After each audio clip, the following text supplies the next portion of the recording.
Hey, I wanted to do a video on my Legacy WR250R. I bought this thing a couple years ago. So about 3 years ago, I took a motorcycle safety training course where they taught you how to ride a motorcycle in a parking lot. You know, they had a choice of bikes, and I selected a TW200, and that's how I learned how to ride, was on a TW200, dual sport, big fat tires.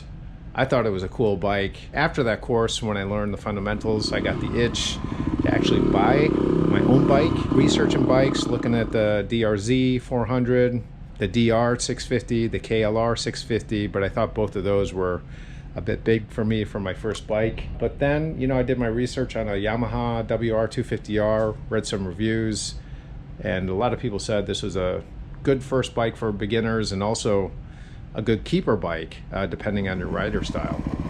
So I was in the market for a WR250R or X, and you know, I went to Craigslist multiple times, saw some very nice listings, but was pretty concerned about just the shadiness of that, and you know, purchasing a vehicle and the title situation around that. So I decided to, you know, look at dealers, and one dealer close to me had a couple.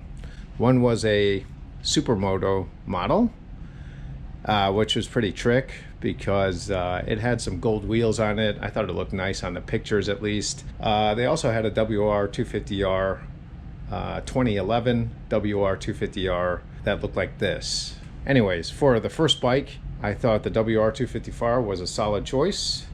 Fuel injected, the weight, you know, was manageable.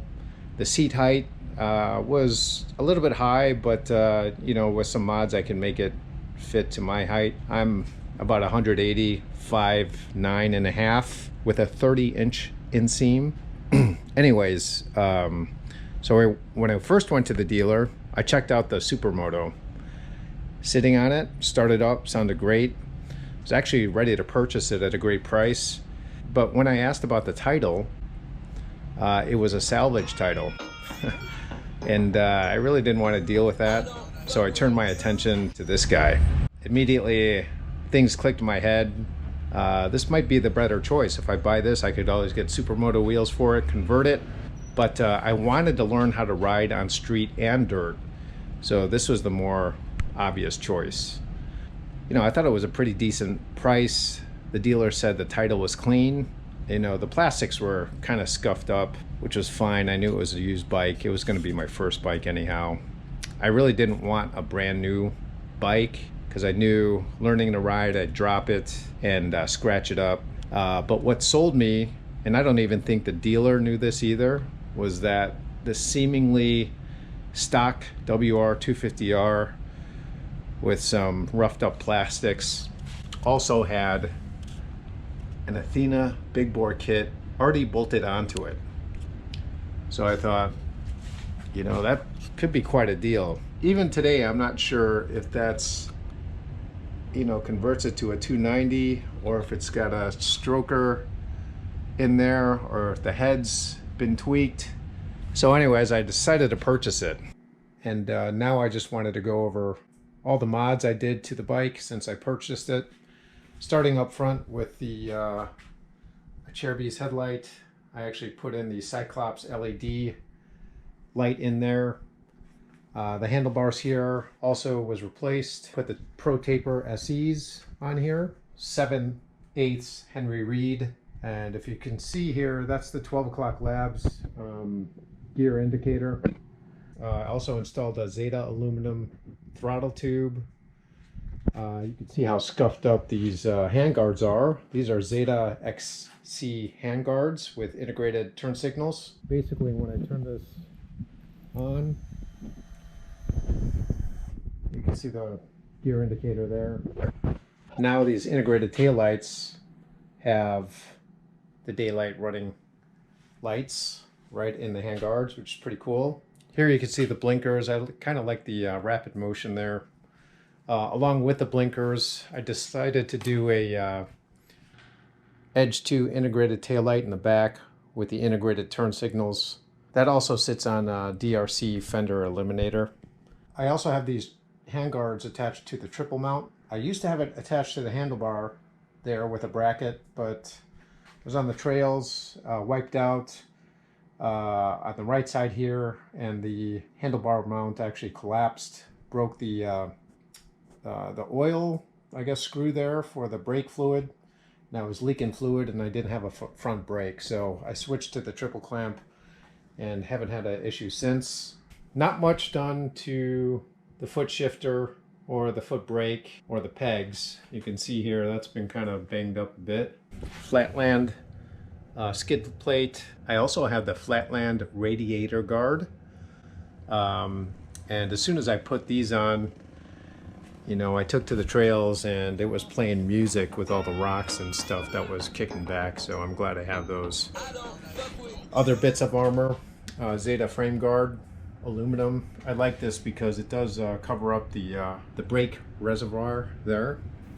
In the back I also have chain guards and a front sprocket cover, both from Zeta. So the wheels are pretty much stock.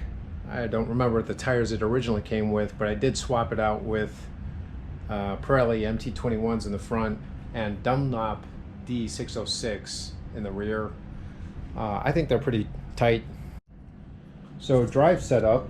This came with a 49 tooth sprocket in the rear. Not sure what the chain is, but the front sprocket is a 13 tooth. The combination of that with the Athena big bore kit, I feel the torque down low for sure. A couple other things. I do have a Zeta gas cap here. Along with that, I do have Zeta low profile oil plug that's magnetic. Also an essential item. One of the first things I bought for this bike was a Seat Concepts seat. This definitely was an upgrade from stock, and it's the low profile, so it does fit my ergonomics just a little bit better. Helmet lock, OEM toolkit, passenger foot pegs were all taken off. Also the AIS was gone. Suspension front and rear, from what I could tell, was bone stock, pretty good. I also made the investment and put the Powerbomb FMF header here with the PowerCore 4 FMF muffler. Now this, in combination with the airbox cutout that previous owner did, really makes this a lean machine. I since have replaced the air filter with a no-toil high-flow air filter. I put in the Power Commander 5, which is great, and this is where it's situated. But one thing that was suspect, actually when I first looked under the hood, was the flapper box mod. And I was also assuming that the X-Up servo was removed, but as you can tell, it's still here.